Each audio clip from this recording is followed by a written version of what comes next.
Hello again, everybody. Welcome to the next video in my series on the Dragon Knight. It is my custom class for D&D 5th edition. The portion of the class that I'm going to be talking about today is actually the Warlord, which is the new Draconic calling that I just released, I think at the beginning of the month, if I remember correctly. And just kind of describing like the thought process behind the design and kind of the purpose of the class as I see it. I'm hoping by explaining this stuff to you guys that you can get a better idea of what the class is about, and hopefully this will help you to better understand how I envision the class to be played, and hopefully kind of influence how you play the class. So, without any further ado, the Warlord. I mentioned in the Defender video that the Defender I felt was feeling a void that's been absent since 4th edition. I know a lot of people hated 4th edition. I loved it. It was my first tabletop version of D&D. And so in 4th edition, they had 4 different roles a class could have. You had the leader, those were the healers and things like that. You had the defender, which is what I talked about before, the ones that basically took the damage and protected their allies. You had strikers, which were the damage dealers. And then you had another role called controllers. They didn't generally tend to do a lot of damage, but they were designed to be able to control the battlefield. They would move opponents around, they would grant combat advantage, they would do a lot of different things to help other people do well. Not so much to do a lot of damage themselves. This doesn't really exist in 5th edition. The closest they have is the Battlemaster Fighter has a few what I would call control abilities, where they can grant an attack to another person, or they can, disarm an opponent or trip an opponent, but they're so limited in their scope, and the Battlemaster class is designed to be it can be played so many different ways that it doesn't really excel at the control aspect. And I think that's a real shame, because I like the idea of control in general. And so that's what the Warlord was designed to be. He's not designed to do a ton of damage. He's designed to control the battlefield and make other people have an easier time doing stuff. So let's get into the class itself. The Dragon Weapon. The Dragon Weapon is, it's called the Dragon Tail. It's based on the rope dart from Chinese martial arts. For those of you that have no idea what I'm talking about, there is a very complicated weapon that there's actually quite a few different variations on, but the most commonly used one is a thing called the rope dart. What it is it's a sharp point, generally weighted, attached to a rope or a chain that is used by swinging it around and changing the direction and then kind of firing it at your opponent. It's an incredibly difficult weapon to learn, but when you do learn it, it's incredibly beautiful to watch someone use it. And it's a very unpredictable weapon because of the properties of the weapon itself and how it's designed to be used. It can attack from almost any direction. It can be used to trap weapons. It's a really brilliant weapon. So that's what the Dragon Tail was designed around. And that's why you can use either a dagger or a whip to do it. I think the whip is a vastly underused weapon in 5th edition. Like it just really does not seem to have anywhere near as many users as anything else, because it's a relatively weak weapon. So this is a way to actually give the whip a little bit of legitimacy. I've actually been considering, I made it a slashing weapon because it doesn't technically work the exact way a rope dart was, because instead of like firing it at someone, you're actually bringing it across them, very similar to a whip. I may change the damage type to piercing just to make it fit better later, but for right now it does that. And has the reach ability because that's part of the whip itself. So yeah, the whole idea behind it is you have this chain link tail that you're swinging around and slashing people with, and it's just a cool weapon overall. Manipulative reach. This is one of the issues I have with 5th edition in general, is that grapple checks have to be made with strength. I'm a martial artist. I've been studying for, I guess it's over 15 years now, various different martial arts. One of the ones that I studied was Aikido, which is a grappling martial art. And unlike things like Judo or Brazilian Jiu-Jitsu, things like that, where it's a lot of body-on-body contact, and it's very much about positioning yourself and kind of manipulating your own strength. Aikido is entirely based around small joint manipulation and things like that. It is. I've never been an incredibly strong person. I've always been much more agile than I am strong, and that's one of the reasons I learned Aikido, because it relies on agility and nimbleness instead of just brute strength. It also didn't involve a whole lot of body-to-body contact, which I like. I'm not a big fan of that. So anyway, that's one of the issues I've had with grapple checks in 5th edition, is that you have to use strength. While getting out of it, you can use strength or dexterity. And it's never made sense to me, because you can grapple someone with dexterity. Like, there's many, many times it shows very weak people being able to grapple very strong people simply from understanding the mechanics of simple machines and things like that, and joint locks and that. So manipulative reach was designed to do that. You can make a grapple check with your dexterity, and you use your dragon tail to do it, because everything in the Dragonite, you use your dragon weapon to do it. So I like it. It also adds a very unique aspect to combat. If you grapple a melee target from 10 feet away, they can't actually attack you because their speed is 0. So again, it gives you the ability to manipulate the battlefield, and you can also move with them. So it gives you a very unique way to manipulate the battlefield that you can't really do with any other feature. So yeah, that's what it's designed around.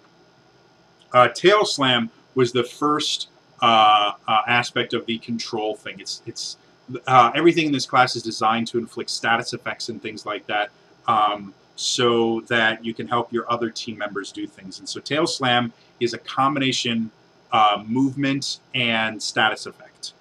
I wanted it to do multiple things because you're limited with your Draconic power points. In combat, even at max level, you can only use 6 points throughout the entirety of combat, and then you're done until you get another short rest. So I wanted to make sure that every time you use a Draconic power point to do a dragon attack, it does something major. So the ability to move a creature up to about 20 feet, actually, and then knock it prone is a big deal, because you can set up your allies for better attacks. You can move it into a place where it can get hit by area attacks, and then the fact that it's prone gives your allies advantage on any melee attacks against it. Again, giving your allies the edge over this guy, and it also forces the creature to use half their speed to stand up. So if it's a slower creature and you do that, you can actually get outside of their range, and they won't be able to do anything the next turn just because you use this ability. Dragon Tail Mastery, just like all the other things, the 6th level ability is Mastery over their weapon. And this particular one, I think, is one of the defining aspects of the class, and it really changes how the class works. It lets you inflict the restrain condition against it.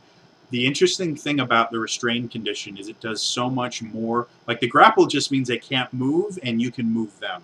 Restrained gives all of their attacks disadvantage, all attacks against them advantage. It's an incredibly useful ability. And any other time in 5th edition you use it, you have to restrain yourself in order to restrain another target.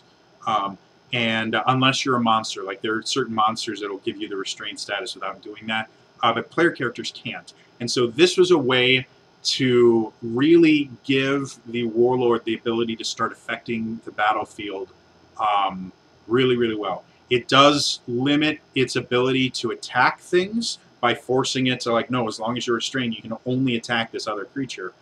But it's such a game changer, and it's such a way to really to really improve your team's ability to fight. That I think this is a game changer for the thing, and it will change how the thing attacks. I did make it so that you have to basically use 2 attacks in order to get it to the restrained state. So it's something that's going to take at least a turn for you to be able to pull off, and they can always break out of it and things like that. Because I didn't want it becoming too powerful. But again, if you can pull it off, it's great. Nerve Strike is the second thing that's designed to, again, inflict statuses on other things to make your opponents or make your allies do a lot more damage and just be off in a better place. You do the same thing that basically monks can do, but again, because a monk, by 6th level, they have 6 ki, and the higher up that they get, the more that they get. They can do a lot more stunning than you can do when you only have 2 power points at level 6. So I made it so that you can actually hit up to 3 targets at the same time with 1 burning of your point, and it works very similar to the other one, plus a little bit of extra damage. And again, it's designed it's designed to help improve your allies. If you stun a couple targets, they automatically fail like dex saves and things like that. So you can stun a couple targets and have a fireball hit and everyone take maximum damage, things like that. It's not really designed to be used on its own. It's designed to be able to help your allies do better. Improved nimbleness. The 10th level ability is always designed to be something that improves out of combat something, and it generally will involve the dragon weapon. I think everyone except the defender has to use their dragon weapon as a part of it. For this one, it's basically it makes them a little bit closer to a rogue, in the fact that their dragon tail technically now counts as a thieves' tool, and they can use it to steal, pickpocket from people, place things on people, and unlock things and disable traps. This class, because it uses a dagger to transform, one of the things it can use is a dagger to transform into their... this class was actually specifically designed because I have a rogue in my custom game that multi-classed into a Dragon Knight. And so this was really designed to give that character the ability to use a lot of their roguelike skills as a Dragon Knight. And so that's kind of what it's based off of, is this Dragon Knight ability, and this is a rogue type Dragon Knight, which fits into the control aspect of it, because again, instead of going out and just doing crazy amounts of damage, which is actually what a rogue does, the idea behind a rogue is that they're very nimble and they're very careful, and they're always looking for a way in, and that's exactly what the Warlord does.